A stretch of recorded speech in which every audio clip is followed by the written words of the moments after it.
You are listening to Keep Canada Weird, a weekly weird news roundup by the Nighttime Podcast. Hello, listeners, and welcome to the weekly Keep Canada Weird discussion series.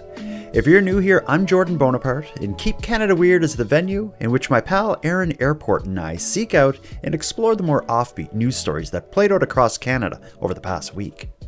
In tonight's episode, which we recorded on March 5th of 2024, Aaron and I discuss the future of food retail and address controversy related to statements we made on last week's show. Tonight, you'll hear about the cruel way Tim Hortons is experimenting on the people of Prince Edward Island.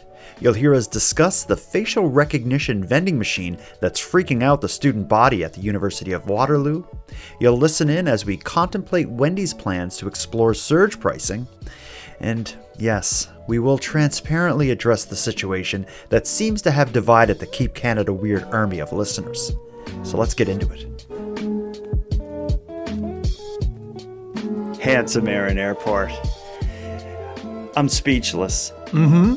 Yeah. Well, you just said a few things there, so you're clearly not speechless. I'm pretty damn close, buddy. We stepped in it.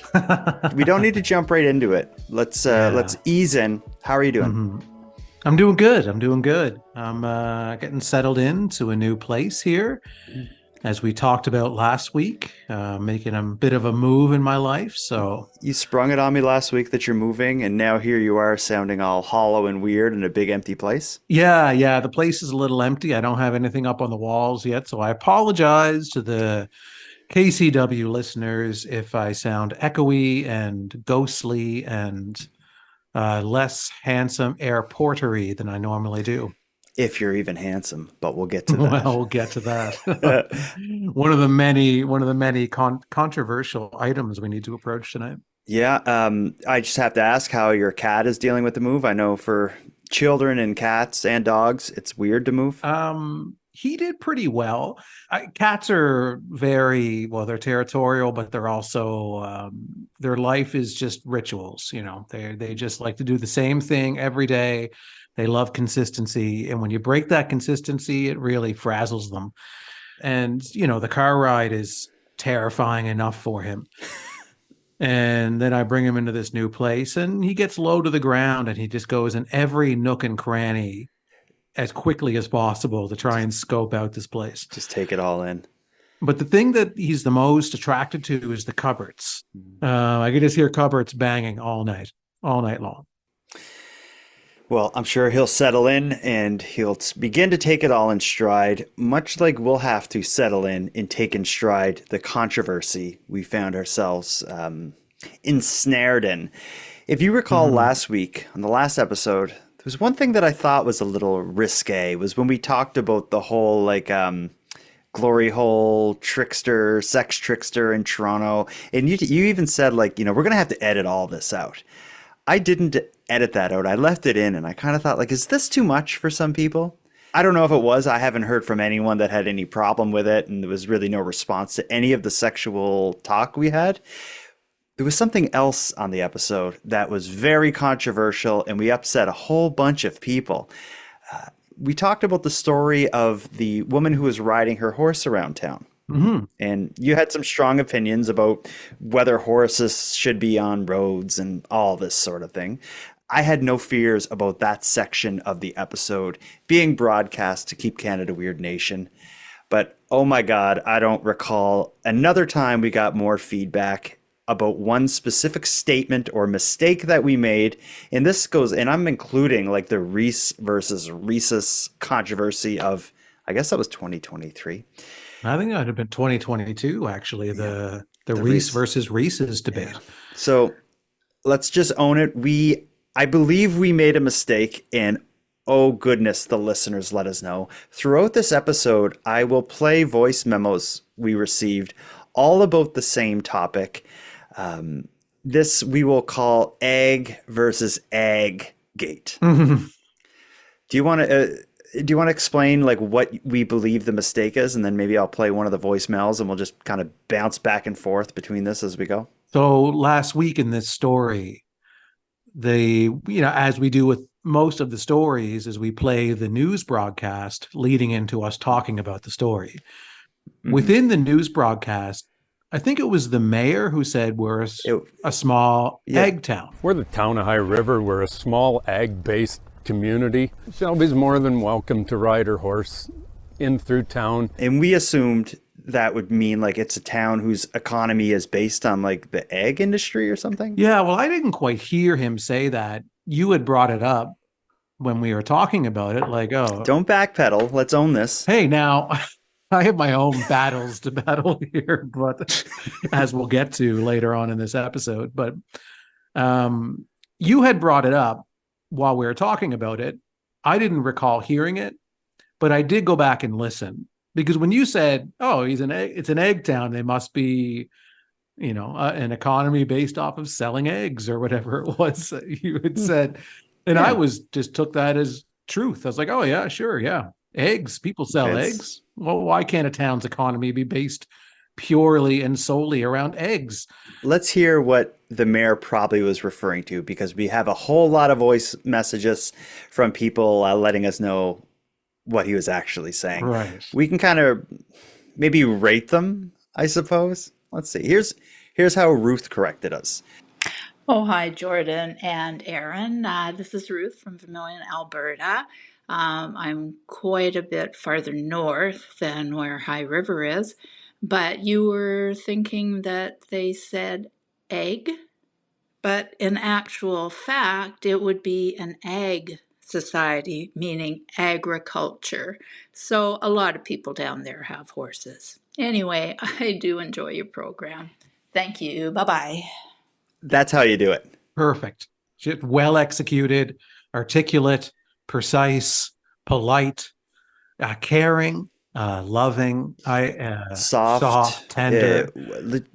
There's just a soft correction. Just so you guys know, it's not a big deal. Like, here's not a sure if you correction. got hundreds of voicemails about this yet. However, I do want to point out that it's ag, not egg. Ruth, I appreciate you. Thank you for the correction. Let's do one more and then we'll get into the stories. Here is Sherry, who's correcting us from North Dakota. Hey Jordan, this is Sherry in North Dakota again. Long time no talk. Anyway, just listen to your story about the lady riding the horse. It's not eggs, my dear. She said egg, like agriculture. Someone's probably already told you this, but love you guys. Bye. I thought Sherry did an all right job. There was a little bit of a condescending vibe to it. A touch, but I like that she corrected herself in the end. Like, someone's probably already told you this, so this could be pointless for me to say. But like, when I re-listen to the episode, this guy sounds like he's saying egg. Okay, so maybe it's on him. Small ag-based community. I think it's the way he really hit it hard as saying egg. Okay. Well, we will come back to this issue. It is going to be, every story we tell tonight is going to be bookended by the egg versus ag controversy. What we're really here to do tonight is keep Canada weird by seeking out and highlighting and maybe rolling our eyes at, maybe laughing at, maybe fearing for the future at the unique and offbeat stories that played out across Canada over the last week. And in tonight's episode, I think the theme that I've discovered or that we've happened upon seems to be the future of food retail. Yeah, I was thinking just the future, but yeah, of food retail, sure. Mm-hmm. There is a series of articles, all unrelated, that involve cutting edge technology and the future of food. And it's not always a good news. Should we start with Tim Hortons? Should we start with facial recognition? Do you want to start with Wendy's? We got a lot to get into. There's so much to get into. Let's get the fast food ones out of the way. Let's do Tim's and Wendy's, because I think they're owned by the same company, aren't they? No, they're not. No? Tim's is owned by Tim's parent company also owns Burger King. That's probably what you're thinking of. If I'm wrong and Wendy's is owned by the same parent that owns Tim Hortons, I apologize to everyone I've offended. The best approach is just to assume what you're saying is wrong and assume that you're going to get a tidal wave of voicemails over it. And then that way, if you only get 2 or 3 voicemails about it, you're pleasantly surprised and you're having a good day.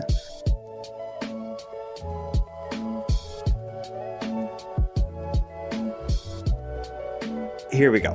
Here's our story. This came from a member of Keep Canada Weird Nation. This is Rob, who gave us the tip to look into the story of Tim Hortons doing some weird experimental testing on the people of Prince Edward Island. Tim Hortons is using Prince Edward Islanders as lab rats in their latest attempt to make their coffee worse. They're testing new compostable lids on the island, and the reviews do not seem to be mixed. People are not happy. Listen to this. Maritimers take our Timmies very seriously, and this change has brewed up plenty of controversy. How'd you get that lid? I had to buy it. Many of us can't start the day without our double-double. But for some here on Prince Edward Island, they say that morning ritual has started to taste a little bit like cardboard. You taste the cover? Oh, I don't like it. Tim Hortons is testing new plastic-free fiber coffee lids on PEI. The cups started rolling out last week, and now pretty much every Tim's on the island is using them. They're recyclable when clean and compostable when dirty. It's a 12-week pilot project, which the company says will help them develop a customer and environmentally friendly lid. The coffee giant says it's a sustainable way to move forward. One thing that we know is that this is a big change for Islanders, and it's a big change to the experience for a guest. It hasn't been without criticism. The garbage. They're no good. They need to go back to the original ones. This isn't the first time Tim's has changed their lids, replacing the classic lids in 2019. And that's what some diehards still want. I want to go back to the old lids. Many have started just taking the lids off or replacing them with the old plastic lids they still have around. Tim Hortons lids are no good. They're garbage. McDonald's lids are the way to go. No more Tim Hortons coffee, unless I got a McDonald's cup. For these Islanders at least, the end of the test can't come soon enough. Perfect. Tim Hortons says they'll take the feedback and refine the design. They won't know until the trial is over if a national rollout will be the next step or if more testing is needed. Of course, some people are in favor of the new lids, agreeing that a compostable cover is better for the environment. Tim Hortons says they're handing out about 10,000 per day, and as for complaints, are about where they expected they'd be. It does seem like they're using Islanders as guinea pigs, and they even make it clear in their statement to the media, like, you know, complaints are about where we thought they would be. This is just, we're experimenting. Like, could they not just have a focus group? Because I'm sure if you get 30 people in a room and be like, try these new lids, they'll be like, tastes like cardboard. Yeah. Have you not tried it? Like, why wouldn't they try it themselves first and be like, you know what, just as a common sense human being, I can decide that these lids are awful. But they don't, they roll it out to an entire province. Like normally, like if they're testing a new product or whatever, it's a very small market that they'll test it in, roll it out there, see what the kinks are, see what the feedback is, and then move forward with their decision making there. This was an entire province that they rolled it out to. Because I do get the need to have a different style of lid that isn't plastic. Like that could be good, and you could throw the whole cup and lid in a compost bin. Like that would be pretty sweet. But not if it's like what this lid is for people who are listening and don't see the video is the lid looks like when you get a to-go tray from like Tim Hortons, and it's that kind of like, it looks like a bunch of cardboard that was just like kind of mashed together and like shaped. It kind of looks like the lid is made out of that stuff, like the takeout tray. Almost like it's almost like an egg carton kind of material. And like an agriculture carton? Not to bring up eggs again. Sorry about that. I know. Yeah, like an agriculture carton. Yeah, but it's Tim Hortons to me, in my mind, has never mastered lids. They haven't mastered many things, but most things, I guess. But lids is something that I've always had a big problem with Tim Hortons. The lids leaked, and then now these new lids probably leak and disintegrate in your mouth, apparently. So, yeah, Tim Hortons has no business trying to be on the cutting edge of packaging. No. Like they should let someone more capable. They have their own problems to worry about. They should let someone else more capable deal with the appropriate way to package coffee, and then they should. It's like they're trying them. to reinvent wheels that they haven't invented yet. I keep saying this every time we talk about Tim Hortons, but just focus on making the coffee better. Once the coffee is good, then you can branch out into exploring other ideas.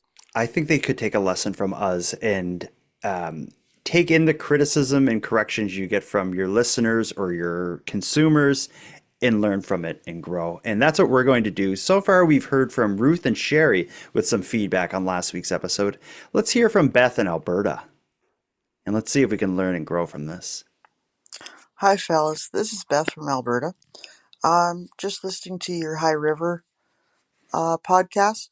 And just to clarify, the egg comment is actually agriculture, not egg. So that makes a difference in your story. There's nothing egg about it.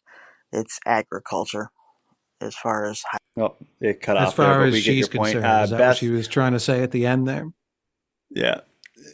Well delivered, thoughtful. I thought that was a great piece of feedback, and that's what and it's I think consistent you would expect. with the feedback that we've heard so far, the reasonable feedback that we've heard that we're taking to heart, and we're planning on bettering ourselves with this feedback. Ruth is still my favorite bit of feedback, but we'll see. We got a whole bunch more, so there's... And my favorite, I feel, is coming later, but yeah. Okay, we'll see. So the story with Tim Hortons' new lids, we talked about them having no business being on the cutting edge of food packaging or food in general.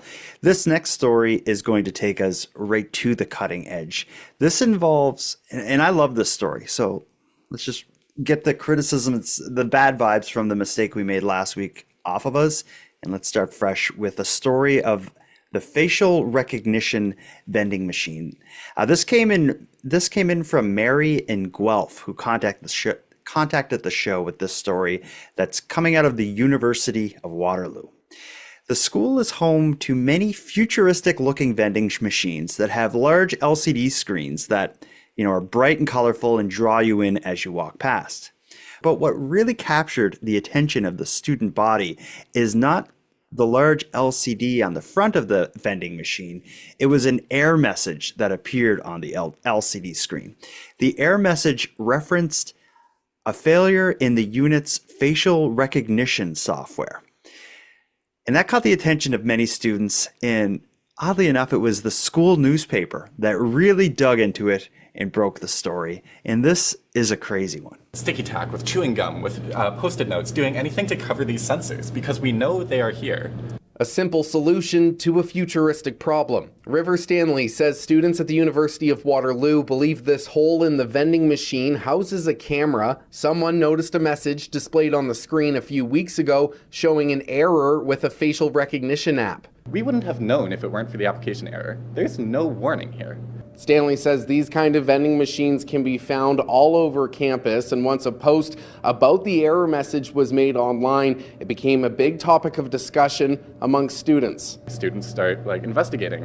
Over the next day, people are finding these sales brochures where you can see this particular model of vending machine comes with demographic data sensing capabilities. The company that provides the machines, Adaria Vending Services Limited, says in an email it is a fulfillment service provider and does not own or manufacture these machines, nor have any access to this type of data from the machines. The machines are owned by Mars, and the manufacturer is Invenda. Invenda did not respond to our requests for comment, but Stanley wrote an article for university publication Math News, Invenda telling him the demographic detection software integrated into the smart vending machine operates entirely locally, adding it does not engage in storage, communication, or transmission of any imagery or personally identifiable information. According to Invenda's website, the smart vending machines can detect the presence of a person, their estimated age, and gender. Kind of shocked just because, it's a vending machine and I don't really think they need to be taking facial recognition. It is a university campus, so I feel like the general demographic is young adults, late teens, early 20s. According to the University of Waterloo, the university has asked that these machines be removed from campus as soon as possible. In the meantime, they've asked that the software be disabled. CTV News did reach out to Mars, but did not receive a response in time for broadcast. Stanley says if the university does not remove the machines, he'll be filing a complaint to the Information and Privacy Commissioner of Ontario. One slight update to that story is I did see, since we prepared this, the complaint was actually put through to the Privacy Commissioner of Ontario. But just to recap it in layman's terms, because a lot of that, I don't know if I'm crazy, but a lot of that went over my head. But ultimately, the vending machine has a little hole drilled in it. It looks like, not to interrupt, but it looks crudely drilled as well. It doesn't look like like a tiny little like hole that like you wouldn't notice. It looks like somebody took a little drill gun and drilled a hole in there and stuck their own camera in or something. That is how it looks. You can even see how the paint's kind of chipped away around the hole and stuff. Like it reminds me of those, and we've covered a story about like Airbnbs that have hidden cameras in them and stuff like that. It reminds me of that, the way that this hole is kind of drilled in and as if somebody had just kind of put a camera in there themselves. Yeah, so someone sees the error on message on the screen showing facial recognition software is having a problem. Someone finds this little hole with the camera in it. The school newspaper seems to take on the investigation, and there's more to it than what comes out in that article. Is the voice of the student that we hear in the article, the first guy that's talking. He seems to really take on the investigation, and he's contacting the manufacturer, looking up technical details about this specific vending machine. And it seems like it's him that does the work and kind of breaks the story. But CTV News, they get statements from these different companies, and it doesn't seem to make any sense. Like Mars, I think, is the candy company. They're saying, like, we don't own the machine. The company that owns the machine says, we're a fulfillment service, so we don't have anything to do with the machines. So it seems like, well, what's the point of this camera? Who put the camera in there after the machine was built? Because someone is using that data for something, and it can't be just to detect the presence of somebody. Like, what the hell is going on here? I have a theory. Okay, I figured you would. Yeah. So, well, you referred to it as the school newspaper, which I think you'll probably get a lot of voicemails about. I would more describe it as a school newspaper. Oh, is there more than one? What do you mean? It's math news. That's not the school newspaper. That is math news is not a university's school paper, right? That's not covering everything in the school. It's math news. It should be covering math, right? Yeah. And not everybody, but maybe in that university is there for math. No, but I think what probably happened is some keen, budding investigative journalist found this issue, and the only platform they had to investigate it was maybe their access to math news. And they're like, well, this is, it's not every major story is not broken by like the paper of record. Sometimes it's up for the little independents like math news to blow the lid off of something. But sometimes stories are created or embellished to sell newspapers, right? So you're looking at a crudely drilled hole with a camera inside of it into a vending machine. You have the vending machine company and Mars both claiming that they don't even own the machine. And you have what I assume is a school newspaper, math news, that has probably the lowest readership of a newspaper that you're going to find on any university campus, right? Math news. That's a good point. Just a couple nerds will read it. So math news probably started, and they're publishing. Sorry to interrupt you. I'm just thinking, how good is there even news in math? Like, because so much math stuff was just like figured out like hundreds of years ago. Like, math is math. It just exists. It just is what it is. You learn it. Like, what breaking news is there in the world of math other than most of us can't do it and some of us can? Like, it doesn't make any sense. So this math news needs readership, right? So how are they going to how are they going to, within the world of math, increase their readership within this university? They have to create some news. So they go to this vending machine, they drill a hole, they put a camera in, maybe even they hack into it and they get this error code message up, I mean, if anyone can hack a vending machine, it's the readers of Math News. And this student that was speaking on behalf of apparently all students in this university who, works for Math News. So he sounded in the way he was speaking, very prepared, as if he had this all written down, because he was even stumbling through it, not in the way that somebody is kind of improvising or speaking from the heart or just kind of off the cuff. He was speaking as if like he had this all planned out, and he's like, okay, here's the things that I need to say in order to sell more copies of Math News and bring all the readers and the nation's attention to Math News. And it's like, well, if you like that story about cameras and vending machines and Math News, well, you'll also love our story about pi, Pi graphs.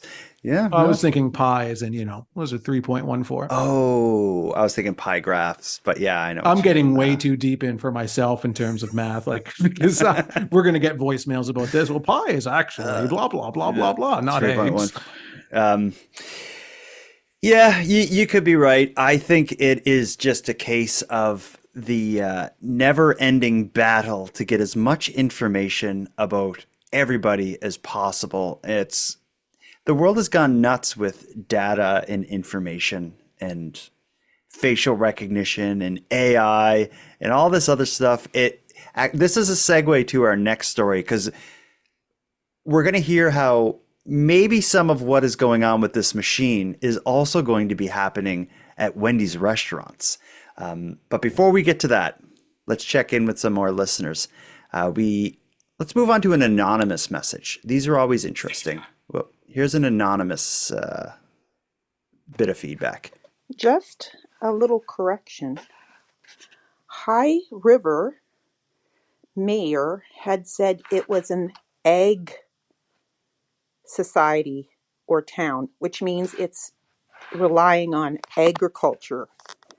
High River has a very large meat processing plant called Cargill in it, and there's lots of ranchers, green farmers around it. So just a little correction. Thank you. Okay, I like that. That was, yeah. They gave the correction and then they gave a little bit of information to support. Like, I'm not crazy thinking it's an ag as in agriculture. There's this, there's a lot of farmers or whatever. Anonymous listener, thank you for being respectful about a mistake. Yeah, I'd like to say this to Anonymous. There was, yes, a little correction there that Anonymous had given us, but also a little bit of aggression too. Could you hear the aggression in Anonymous' voice? I feel like she had the tone that as if they just like maybe walked up a flight of stairs. So they were just kind of catching their breath and kind of trying to talk while maybe being a little bit short on breath. Yeah. That's what it sounded like to me. I didn't feel any ill will or even frustration. I think it was maybe just a question of they wanted to leave the voicemail, but their phone was upstairs or something. So they had to quickly jot up there.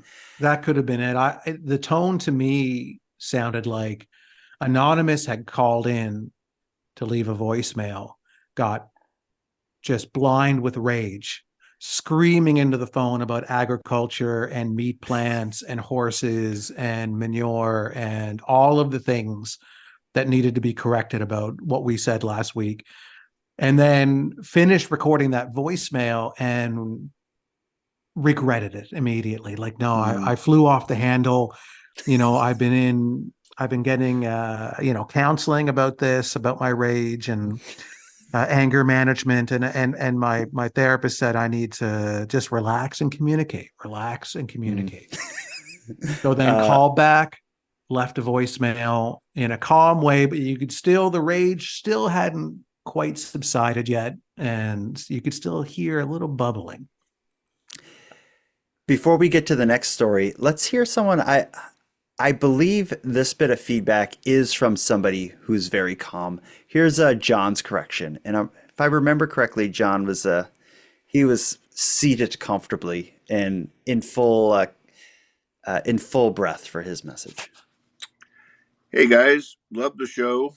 I found it pretty funny in the last episode when you were talking about the horse being ridden on the city streets, that you brought up the mayor stating it was a small egg town and then pondered the fact that they must produce a lot of eggs there.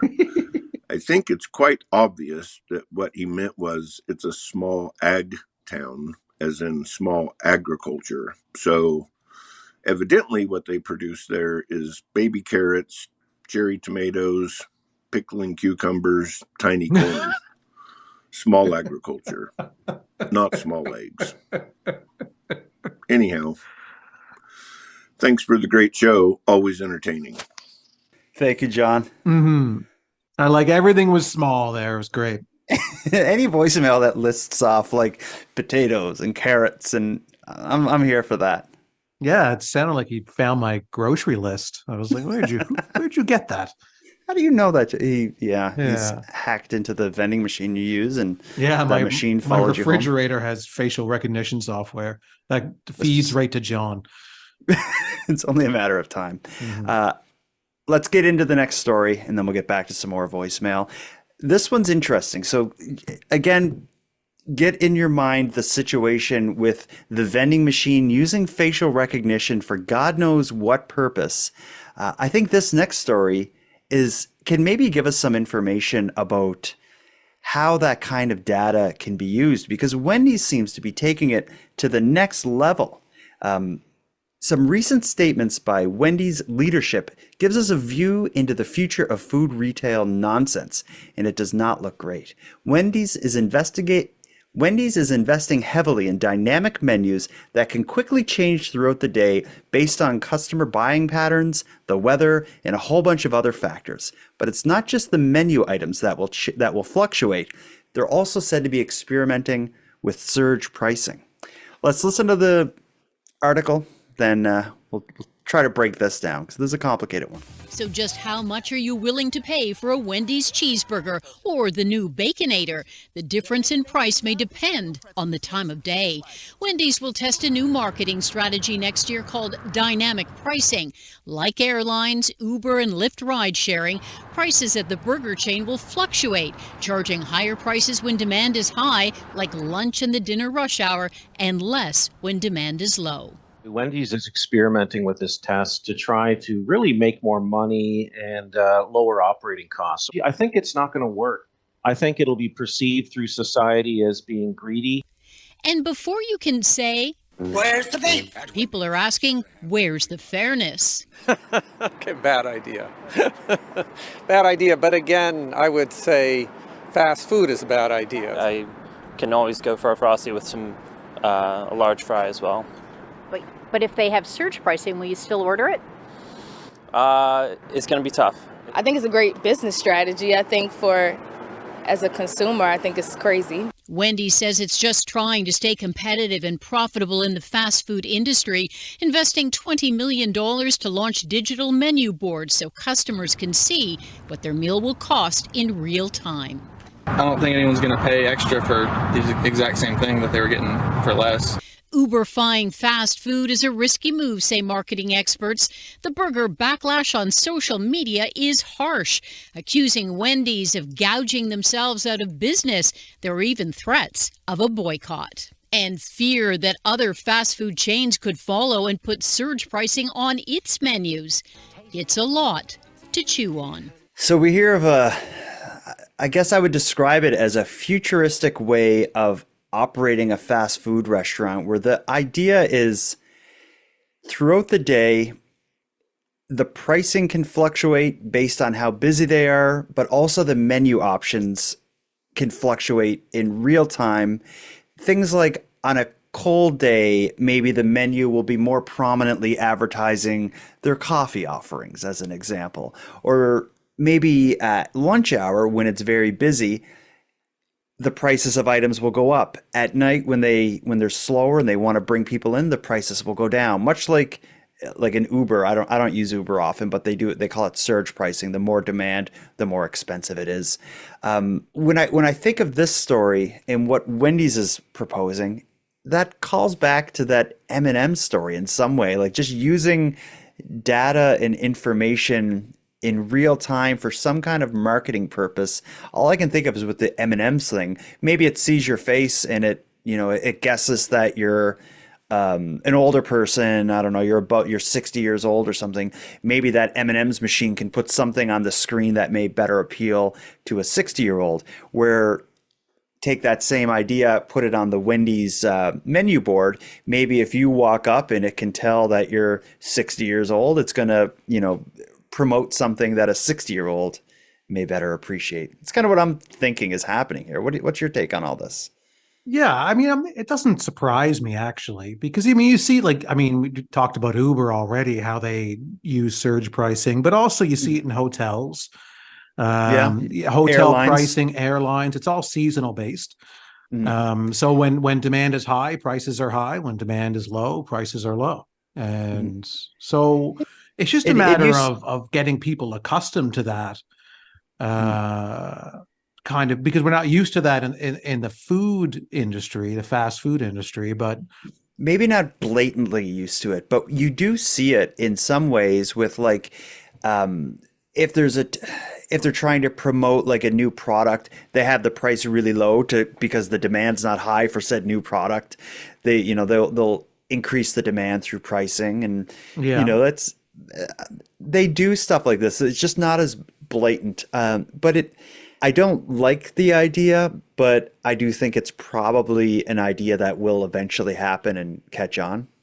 Yeah, and when they put a word like dynamic on it, that's the blanket to cover up, the thing that they don't want to flat out say. They don't want to say surge pricing.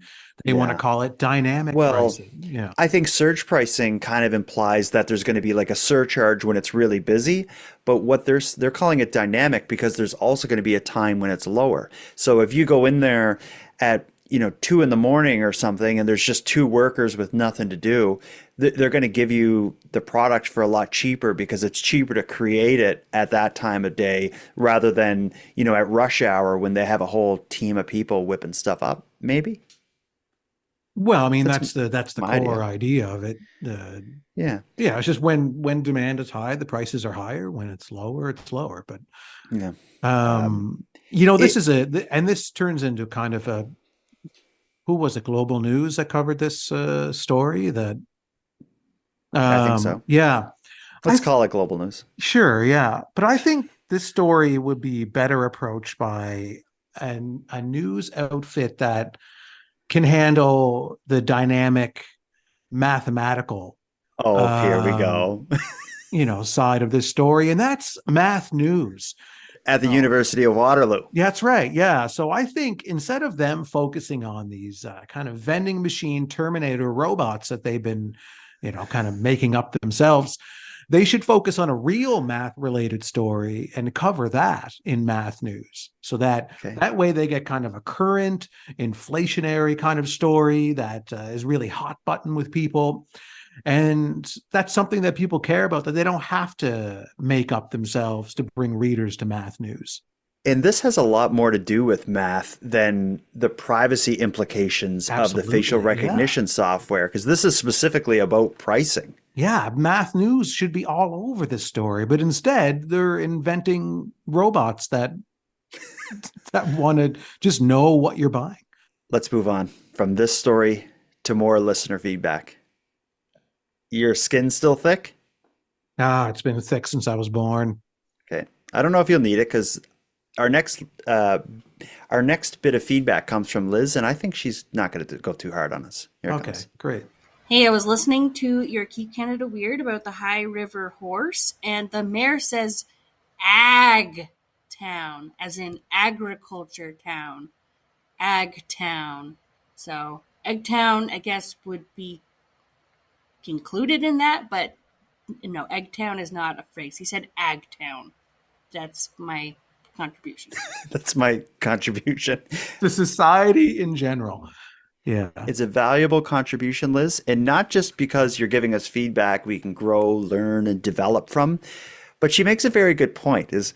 Wouldn't eggs be like agriculture as well? Yeah, eggs would be. Yeah, it's included in that.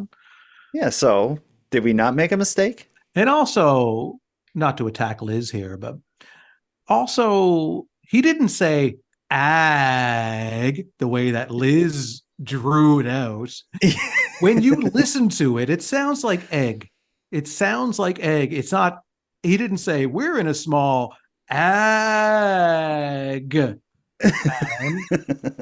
Short for agriculture. How about just say agriculture? How about just say what it is? Why farming community, or we're an agriculture town. Why so lazy? I've never heard that abbreviation, like calling it an egg.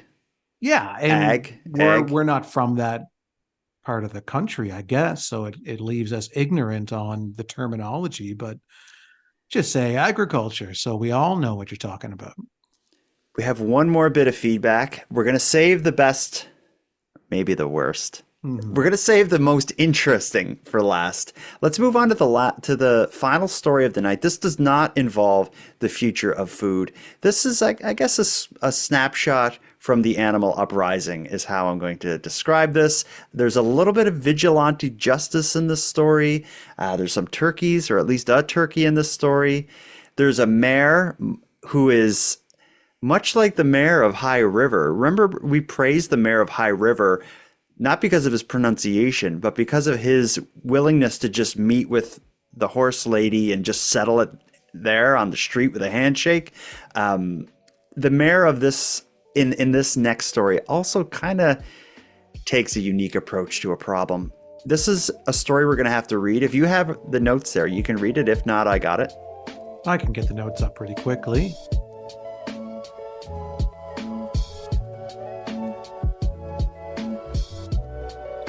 A wild turkey raged a campaign of terror in the small town of Louisville, Quebec, over the last 3 weeks, but it was killed Thursday morning by a sharp-eyed man armed with a slingshot, mayor says. The mayor said the young male turkey was part of a group that wandered into the eastern section of the municipality, but the problem turkey quickly became more aggressive than its companions, routinely chasing residents, and once attacking a man in a wheelchair, the mayor recalled. A video circulating on social media shot by someone in the town shows a seemingly panicked man running circles around a parked vehicle with a turkey in pursuit. The situation even led families to fear bringing their children to school, the mayor said. He said he asked provincial wildlife protection officials for help earlier this week, but that when his plea failed to prompt action, he issued a public call for someone to take down the bird. And someone did, using a slingshot.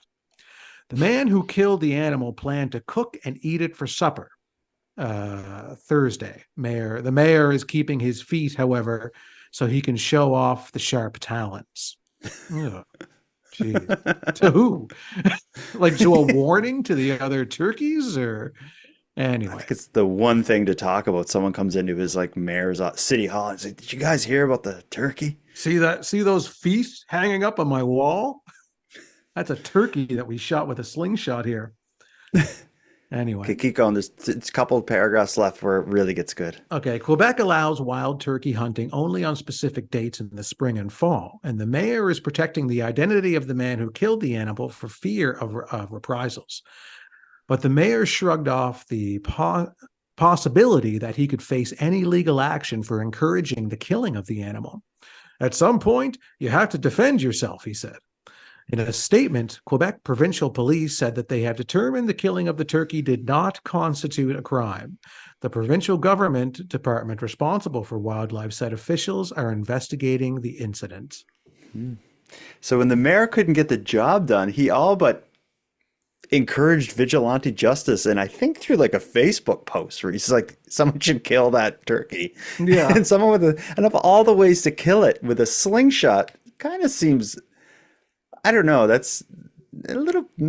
Is it barbaric? Is there not a better way to kill something like that? It's Unless you hit it right in the head. But if you have somebody in your town that is so good with a slingshot that you know they're going to get it, then Are why people wouldn't you reach out to that person? Yeah, I guess. I don't know how you properly euthanize a troublesome turkey around town. I watched the video of the turkey chasing the man around a car that's described in that article, and it's pretty vicious, this thing. The turkey is chasing a man, and he's kind of looping around a car to keep his distance from the turkey. And meanwhile, he's grabbing snow off the car and throwing the snow at the turkey, trying to scare it away. So this thing is vicious, but yeah, problem solved, I guess. I guess. I don't know. I mean, I'd have to be in the town to understand the resources that the town has available to them, where maybe a lot of the citizens that live there, this slingshot's pretty much our only way to deal with anything in this town. The most defenseless town in Canada. We have one police officer, and he carries a slingshot. Yeah. Sounds like an ag town to me. Certainly. What do you think of this idea of a pack of turkeys just kind of wandered into town? I don't get that either. I guess that happens in that part of the country. Well, it's happening not just with turkeys, but it's happening with wild animals a lot in lots of urban centers everywhere. You're seeing animals getting closer and closer to humans, more comfortable with humans. Their food is running short where they are, so they're going to where there is food. And that's just the way it's going to be. Between the future of food retail and the future of the animal uprising, we got a lot to worry about. Oh, and slingshots. Mm-hmm. But you know what? The most real and present danger, at least to you and I, may be the next bit of feedback we get. Mm-hmm. Of all the feedback we received about the egg versus Egggate, there was really only two scathing pieces. The first was sent as an anonymous voicemail. Here it comes. Yeah.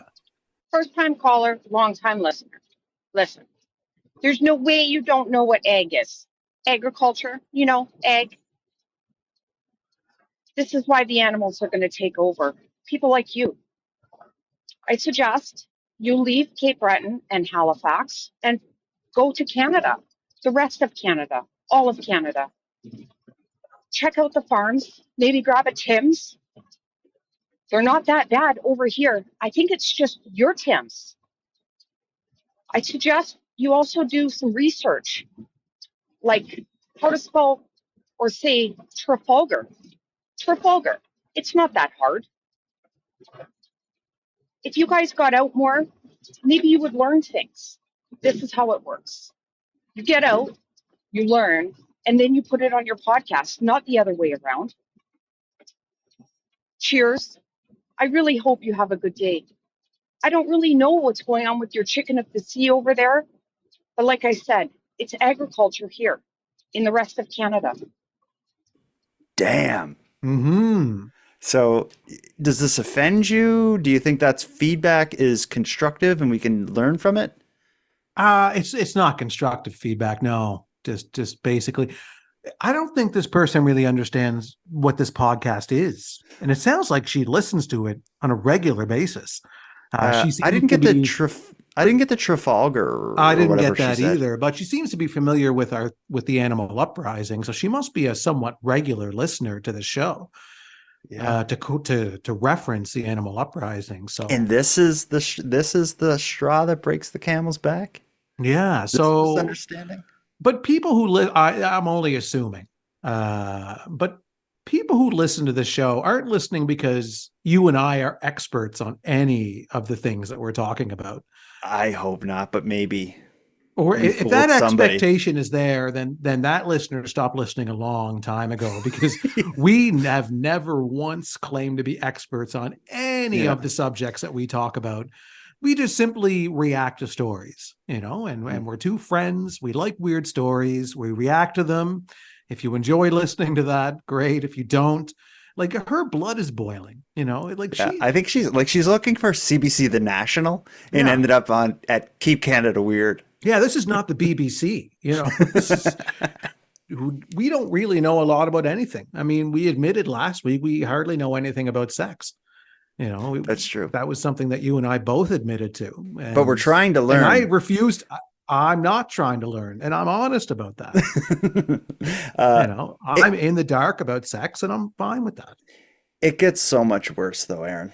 The next piece of feedback is a few steps past scathing. I don't have a voice message for this one. It seems that a listener named Elaine was unable to get the message through to us via nighttimepodcast.com and instead took her complaint to social media. We have a Facebook group called Keep Canada Weird, and it's a discussion group where you can share weird news articles, or I share the episodes in there and people chime in. And a lot of people who come across a weird news story will dump it in the Keep Canada Weird Facebook group just so we see it and put it in here. Elaine joined the group and immediately made a post expressing her concern, and she took it way further. If you thought the voicemail was pointed, buckle up for this one. Here's what it says. So Elaine writes, I attempted twice to send a voice recording, but I got a message saying that something went wrong. Here's what I tried to tell you. Jordan, this is in response to your February 27th broadcast about the lady riding her horse in Hay River, Alberta. And it's High River, Elaine. Your knowledge, and then it says, your knowledge. Easy, man, easy. She says, your knowledge about Canada's western provinces is underwhelming. Alberta is Canada's ranch and horse capital and has more horses per capita than anywhere else in Canada, likely more than people. The mayor said High River is an AG community, meaning agriculture, not ag, and is only 12,000 in population and is quite well equipped to handle a horse going to town, plus the tourists love it. So I don't know what this is all about, but anyway, horses pass manure approximately every 2 hours, which can be picked up and deposited in any nearby planter. Kudos to this young woman for standing her ground on riding her bomb-proof horse through town, which was built on the backs of horses. It was a misplaced law in Arizona. By law, horses and donkeys have the same rights as motor vehicles. So here's, I'm going to get to the last part where she really gets into it. But up until this point, it sounds like she's offended that we don't want the horses riding on the street. She addresses the voicemail to me, and I was the one who said I was okay with it and that the cars could just deal with it. You were the one that was upset about the wheels of the cars. Because I want to point out, just while we're stopped here halfway through this, well, I don't even know what to call it, but she says that the horse poops every 2 hours, which sounds very specific to me. But well, I want to say she would know. If you look at her Facebook, it's all like pictures of like her and a horse. This is a horse. This is a horse person who listened to our episode talking about horses. And the worst thing you can ever do is listen to a podcast about a topic you know well.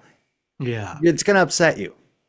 So, but my issue with that is that she's referring to just if one horse is riding down the street, that horse is probably pooping every 2 hours, right? So a very manageable situation. But my issue with her being allowed to ride her horse down the middle of the street is that once she starts doing it, everybody with a horse starts doing that. So then you have 50 horses on the street all pooping every 2 hours. And that's happening a lot. So then you have a tidal wave of horse poop that nobody wants to clean up. And the next thing you know, your streets are covered in rivers of shit. Exactly how she wants it. But as she goes on, so she said her piece already about horses. The rest of her message is an attack against you. She says Aaron Airport is a sad individual and needs a serious attitude adjustment. I don't need any more narrow-minded and nasty individuals in my life, and I won't be listening to any further podcasts with him in the future. He doesn't even make an effort. At least you're somewhat open-minded, although you need an education, talking about me. I'm wondering about the handsome tagline. Where can I find a picture to judge for myself? He sure doesn't sound handsome. Yeah. That's the end. That's the end. Yeah. Yeah. Well, I mean, you don't need much more than that. I'll agree with her. I am sad. I'm a sad man, but it's what's wrong with that? I would argue that 98% of the population is sad. You know, and if she doesn't, it sounds like she's been listening to this podcast for a really long time, hating every second of it. Every second of you talking. Yeah. So why would she be listening then? Well, because I think she likes me. I just need an education. Yeah. But I mean, education takes years and years to get. That's true. But she's given me some time. She's probably been She's listening giving you for a year, lot of time. I'm in night a lot school. Of time. Yeah. And you're raising a family too. I mean, you don't have time to get educated. Yeah, seriously. Yeah. That's going to take you 20 years to get as educated as she wants you to be, or feels that you need to be.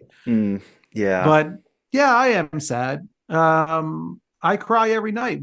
So I can't have a job? You know, I can't come on and give a jaunty opinion about some strange stories around Canada. Not qualified. Yes. Not if you're going to crap on horses and say like bad stuff about horses. Are crapping on us, man. That's going to be the issue. That's my biggest issue with this. But I'm allowed to have an opinion on it just because my opinion differs from Elaine, the horse goddess's opinion. Like it's yeah, it seems like it started as like egg versus ag in her message, but it quickly devolved to like, you both need to know more about horses. Is that like, that's what I get. But it's not keep horses weird. It's keep Canada weird. If I were to have to get educated in every little specific minute detail about this vast nation that we live in, then it would be literally impossible to do this show. Yeah. Do you remember? We are simply two guys that know enough to get out of bed in the morning. We know that much. We do it every day. I get out of bed. You get out of bed. Yes, I'm sad, but I take a shower every single day. I put on clothes. Right now I'm wearing pants and a shirt. I know enough to do that. I really do. I have the internet. I pay my bills. I have a computer in front of me that I can connect to Zoom to talk with my friend Jordan about just weird stories that happen around this country. And we've never at one point in time ever proclaimed to be experts in any of the subjects that you and I talked about, because the regular everyday person is not an expert in anything, but you still sit down and you have conversations with each other about any topic that you want to talk about, because that's what this show is. It is just a conversation that you and I are having about weird stories around the country, and that's just it. So if she doesn't get that, then good riddance, Elaine, the horse princess of everywhere Canada. I appreciate her feedback. She wasn't that pointed at me. I admit I do need an education. I make a weird stories podcast for a living. I probably could have done better if I had an education. I agree with her. No, the education thing doesn't make any sense. It's just, you can't be educated in absolutely everything. Do you remember the time we did a story about bees? And I remember in like the live chat on the YouTube channel, someone said like, as a beekeeper, I'm loving this section. That's the energy you need. If you're listening to a podcast you enjoy and they start talking about something you know about, you need to just find the humor in it, because they're not going to get it right. That's the dirty secret of not only podcasts and whatever, the media in general. If the media does a story, whether it's CBC or Keep Canada Weird or anyone, if they do a story about your industry or your, the thing that you're knowledgeable about, they're going to get it wrong, because they're not, they're just stopping off there and doing a little story and moving on. They're not going to dedicate their lives to knowing all about horses. I don't know. And then she tries. I mean, the biggest thing is she starts to try and say, "Oh, I don't think he's handsome," or whatever. Like the handsome nickname is just I mean, we've told the story in the early days of this podcast as to where that nickname comes from. We played in a band together and we had stage names, which is kind of a fun thing that we just did, that you and I did together. And mine, since I was the front man, was Handsome Aaron Airport. It was just a front man name. It had nothing to do with my appearance. That said, I believe you're a handsome guy, and I hear a lot that you're handsome. Well, I think I'm an average looking person. She says you don't sound handsome. I think that's the thing, is because you, from so many years of like theater and stuff, your voice doesn't come across as like your typical handsome man or something. Your voice has so much character and personality that it's not like it kind of transcends look. I don't know, but it's kind of a weird thing to start to get into those aspects, like to talk about the physical appearance or the sound of somebody's voice when you're criticizing, an opinion somebody had on something. It's a podcast. Listen or don't listen. Just live your life. Yeah. I'm not offended, Elaine. I hope you continue to listen. Just anytime Aaron's here, just don't listen to that. Yeah, hit mute or, whatever. When Aaron talks, hit mute. Just skip forward a second. Just hit mute and make a cup of coffee, come back. I might be done talking at that point in time. And your uneducated pal Jordan will be then, spouting his unknowledgeable facts about everything. I want to put something out here. I should have said this at the beginning, but I have a new initiative for Keep Canada Weird. We enjoy voicemails from listeners so much that from this point on, I'm putting it out there to the world.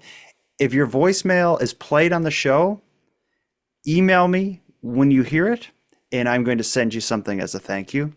Anyone who has a voicemail played from this point on, I'm saying this on the 5th of March, 2024, including you, Elaine, email me and let me know that we aired your voicemail, and I'm going to respond to ask you for your mailing address, and I will send you some Keep Canada Weird swag in the mail.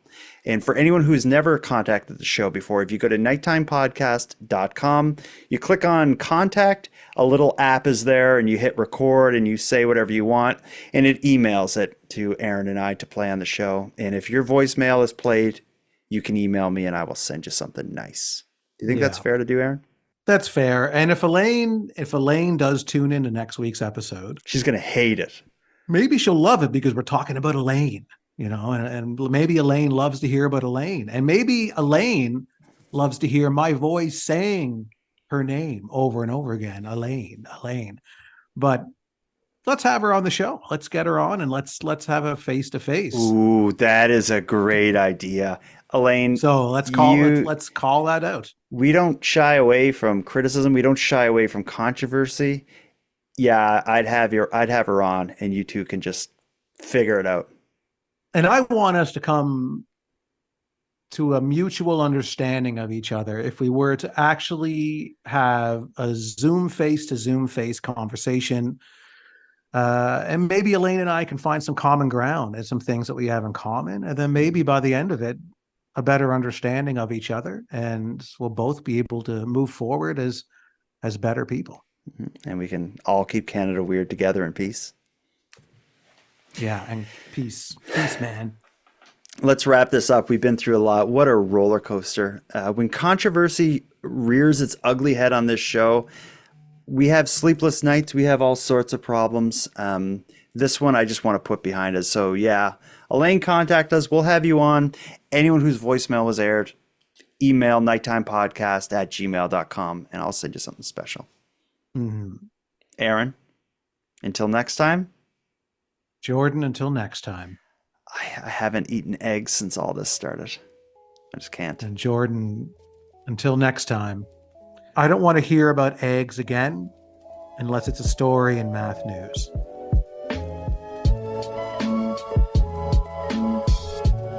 I want to thank you for helping Aaron and I fulfill our mission to keep Canada weird, but let us also call out for even greater support in this.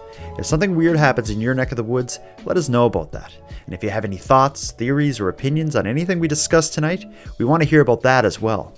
The best way to reach us is by sending a voice memo at nighttimepodcast.com/contact. And as I said during the show, if your message makes it to air, I'll send you a free swag pack by mail. We're excited to hear from you. Now, before we wrap things up, I'm going to end with some thanks. First, a big thanks to Aaron for sharing another evening with me and with you, the listeners of Nighttime. A big shout out to the internet's favorite cult leader, Unicole, who provided the show's intro and outro voiceovers, and Monty Data, who provides the outro version of O Canada. And then lastly, but most importantly, a massive thank you goes out to each and every one of you listening to Nighttime, including you, Elaine. Without your interest and your support, Nighttime would be as pointless as it would be impossible. Now, on the topic of support, let me thank the newest subscribers to the premium feed. Melissa, Laura, and Ryan, thank you for going premium. And for anyone else who'd like to support the show, you can help us out here in a variety of ways. First of all, a premium feed subscription costs just a couple dollars a month, and that money funds the creation of the show. But the premium feed also gives you the episodes 2 days early, gives them to you ad-free, and gives you access to a full back catalog of nighttime episodes. If that sounds like something you'd like, you can go premium right now at patreon.com/nighttimepodcast. And even if you don't want to go premium, you can still support the show by simply sharing this episode on social media and letting all your like-minded friends know what we're doing here. We appreciate your support in growing this. Now, until next time, take care of each other, hug your loved ones tight, and let us know if you see anything weird. Keep Canada Weird is written, hosted, and produced by the Nighttime Podcast. And now to our viewers and listeners everywhere. Good night. Oh, it's not over. I prepared all of this, our topics and our voicemails were all prepared last night. I think I got 3 more today. Let's just listen to one last one before we go. Just for fun. Yeah. I got a voicemail literally 15 minutes before we started recording. This is from Stephanie. Hi, Jordan and handsome Aaron Airport. This is Steph, but you can think of me as your Alberta correspondent. I'm calling with a response to your recent story on the, I'm just going to call her the High River Horsewoman.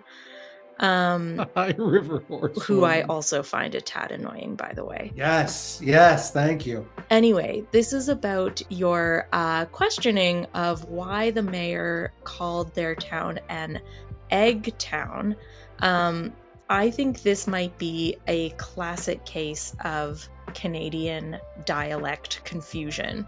When you heard egg, E-G-G, I think what he actually said was ag, A-G, short for agricultural. I don't know if that's a thing in your neck of the woods, but here we will sometimes call agriculture just ag. That's how it's done. That was perfect I love that one. That's my feedback. favorite one. Yeah, damn. Yeah, I just love that she also found the horsewoman annoying. Yeah, she was on your team.